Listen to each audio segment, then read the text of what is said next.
Վերջին օրերին Ռուսաստանի մայրաքաղաքը անօդաչուների հարվածների տակ է հայտնվել։ Ինչ իրավիճակ է Մոսկվայում այս օրերին, մենք այս պահին հնարավորություն ունենք կապ հաստատելու Շանթ-Նյուզի Մոսկվայի թղթակից Վահե Ավանեսյանի հետ եւ այս թեմայով զրուցելու նրա հետ։ Վահե, բարի երեկո։ Եթե հստակեցնենք, ինչն է հատկապես թիրախավորվում ուկրաինական անօդաչուների կողմից եւ ինչ վնասներ են հասցվել։ Բարի երեկո, պետք է ասել, որ բավական երկար ժամանակ արդեն ուկրաինական զինված ուժերը թիրախավորում են Ռուսաստանի նավթավերամշակման գործարանները, պահեստները, որտեղ պահվում են նավթը եւ բենզինը, եւ դա իրենց քաղաքականությունն է եւ հիմնականում թիրախավորում են հենց այդ օբյեկտները եւ անօդաչուների մեծ մասը, երբ խոսքը գնում է Ռուսաստանի քաղաքների խորքային հարվածների մասին, նրանք ուղղում են հենց այդ պահեստների եւ գործարանների ուղղությամբ եւ թիրախավորվում են այդ օբյեկտները։ Պետք է ասել, որ ամեն օր մի քանի 100-300-ից ավելի անօդաչուներ են ուղղվում դեպի Ռուսաստանի այդպիսի նավթավերամշակման գործարաններ եւ նրանց ճնշող մեծամասնությունը հակաօդային պաշտպանությունը կարողանում է վնասազերծել, բայց ամեն անգամ մի որոշ հատվածները հասնում են իրենց նպատակակետին եւ դառնում են ավերածությունների, հրդեհների պատճառներ, հակաօդային պաշտպանության, ռադիոէլեկտրոնային պայքարի միջոցների ազդեցությամբ նրանք երբեմն փոխում են իրենց ուղղությունը եւ հարվածները հասնում են բնակելի շենքերին, օրինակ այս վերջին օրերին, երբ տեղի է ունեցել այդ մասսայական հարձակումը, ավելի քան 20 բազմահարկ շենքեր են վնասվել եւ նրանք հարվածները հասցրել են նաեւ տների, մարդկանց մասնավոր տներին են հարվածել, վնասների եւ անգամ զոհերի պատճառ դարձել, մարդիկ վիրավորվել են։ Երեք օրինակ 8-ամյա աղջիկ էր մեծ Մոսկովյան Ձերժինսկի քաղաքում վիրավորվել, այսօր հայտնի դարձավ, որ նա ցավոք սրտի մահացել է։ Եվ 3 ավելի քան 800, այսինքն մի քանի անգամ ավելի անօդաչու սարքեր են ուղղել դեպի Ռուսաստանի քաղաքների խորքերը եւ նրանց կրկնում եմ մեծամասնությունը կարողացել է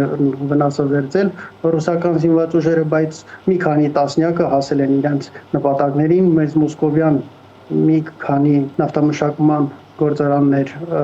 մեծ հրդեհների մեջ են հայտնվել, հարված է հասցվել նաեւ մեծածախ առևտրի կենտրոնին, Սադավոդին, այնտեղ նույնպես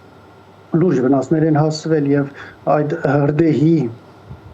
այդ մեծ ծավալը բավական երկար ժամանակ չէր հաջողվում, որպեսզի համարեին։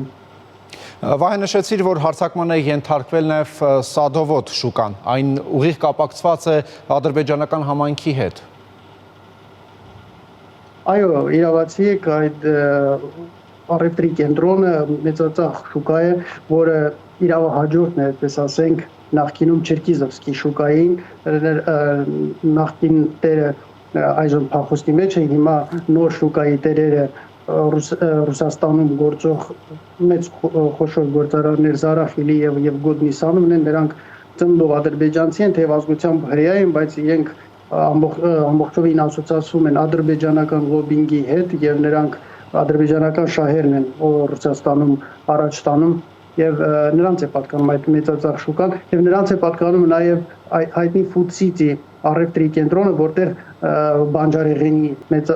մեծածախ առևտուր է տեղի ունենում, եթե հիշենք 20 թվականին, երբ այդ ծիրանային պատերազմն էր, նրանք ակտիվ գործողություններ էին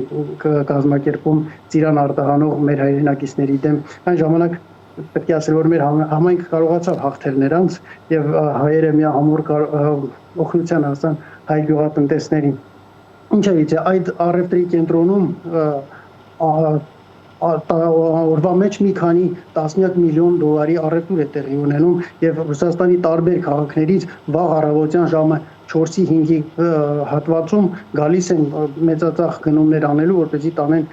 վերավաճառեն իրենց ավելի փոքր քաղաքներում եւ հենց այդ ժամանակահատվածում է հասցվել հարվածը եւ լուրջ վնասների պատճառ դարձել։ Եվ ուղղակի հիշեցնեմ, որ ադրբեջանական օբյեկտները տուժվում են նաեւ հակառակ կողմում, Կիևում հիշում եք, որ ռուսական ուժերի կողմից հրթիռային հարձակման էր ենթարկվել Ադրբեջանի դեսպանատունը։ Վահե, ինչպես են այդ հարվածներն ազդում առօրյայի վրա եւ Մոսկվայում ինչպիսին են մարդկանց տրամադրությունները։ Պետք է ասել, որ բավական երկար ժամանակ այս պատերազմական գործողությունները Մոսկվայում որևէ կերպ չէր զգացվում եւ կարծես թե պատերազմը արդեն իրեն զգացնել է տալիս Մոսկվայում իհարկե եթե համեմատենք Կիևը եւ Մոսկվան երկու հակամարտող երկրների մայրաքաղաքները տարբերությունը ահռելի է այստեղ այդ ազդանշանները, տագնապի նշանները չեն հնչում երբևէ չեն գործել եւ այստեղ մարդիկ այդ ամենը ընկալում են որպես կինոնկար, տեսնում են հեռուստացույցով եւ այլ սոցիալական հարթակներում, բայց հիմա արդեն հրդեհները, այդ պայթյունները նկատելի են դարձել եւ դրանք հիմնականում ազդում են տնտեսապես, եթե իհարկե վնասներ կրում են մարդիկ, բայց տնտեսական ազդեցությունը այս պահին զգալիորեն նկատելի է բենզինի շուկայում, բոլոր բենզալցակայաններում այս մի քանի օրերի ընթացքում բավական մեծ խառնաշփոթ է տեղի ունենում, մարդիկ շտապում են լիցքավորել իրենց մեքենաները, անգամ եթե կարիքը չունեն, եւ դրանից օգտվում են այդ ընկերությունները, գները մոտ 30% երեք բարձրացել էին, համապատասխան համար ասեմ, եթե բենզինը 95 որակի բենզինը, եթե արժեր 73-75 ռուբլի, երեք վաճառվում էր 100 ռուբլի։ Այսօր իհարկե նահանջել են գները, բայց միևնույն է, այդ աճը բավական նկատելի եւ հարվածում է մարդկանց գրպանի վրա։ Մյուս կարևոր հատվածը, որ նկատվում է, դա թռիչքների հետաձգում է, քանի որ օդանավերի տեղաշարժը այդ հակաօդային պաշտպանության գործողությունների ժամանակ բավական վնասխոցելի են եւ թռիչքները չեղարկվում են, հարյուրավոր թռիչքներ լինում են օրեր, որ չեղարկվում է եւ այդ հարվածները հիմնականում հասցվում են գիշերային ժամերին, դա ժամանակակից պատերազմների բնույթն է, որովհետեւ անօդաչու սարքերը ավելի աննկատելի են գիշերային ժամերին եւ այդ գիշերային ժամերի թռիչքները հետաձգվում են կամ չեղարկվում են եւ մարդիկ հայտնվում են անելանելի վիճակում օդանավակայաններում, սպասում են բավական երկար ժամանակ, եղել են դեպքեր, երբ ինքնաթիռը վայրեջք է կատարել, բայց 8 ժամ մարդիկ չեն կարողացել դուրս գալ օդանավից եւ սպասել են մինչեւ թույլ կտան, որ նրանք դուրս գան։ Մարդիկ կրում են վնասներ, երբ վնասվում է իրենց տունը եւ փոխհատուցումը բավական անհամաչափ է տեղի ունենում, նույնիսկ վերջերս մի կնոջ էին տուգանել, որը նկարահանել էր, լուսանկարահանել էր իր վնասված տունը եւ դա դիտարկվել էր որպես հուշում թշնամիներին, որ նա ցույց է տալիս, թե ինչ վնասներ են հասցվել եւ ինքն էր պատժի ենթարկվել։ Այսպիսի տհաճ դեպքեր լինում են, դրանք իհարկե մասսայական բնույթ չեն կրում, բայց միևնույն է, պետք է ես ինքս ինձ հերքեմ եւ ասեմ հակառակ կողմը նաեւ այսօր ես ցերեկը զբոսնում էի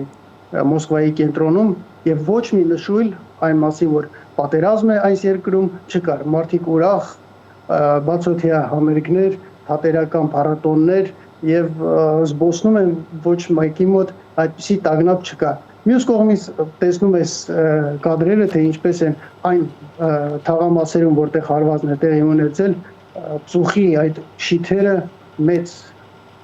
տարածված եւ նրանց պատճառով նույնիսկ երբ անձրև է տեղում, անձրևը այսպեսի անուն են հորինել, նավթային անձրևներ են տեղում, որովհետեւ դրանք բավական ծանր կաթիլներ են եւ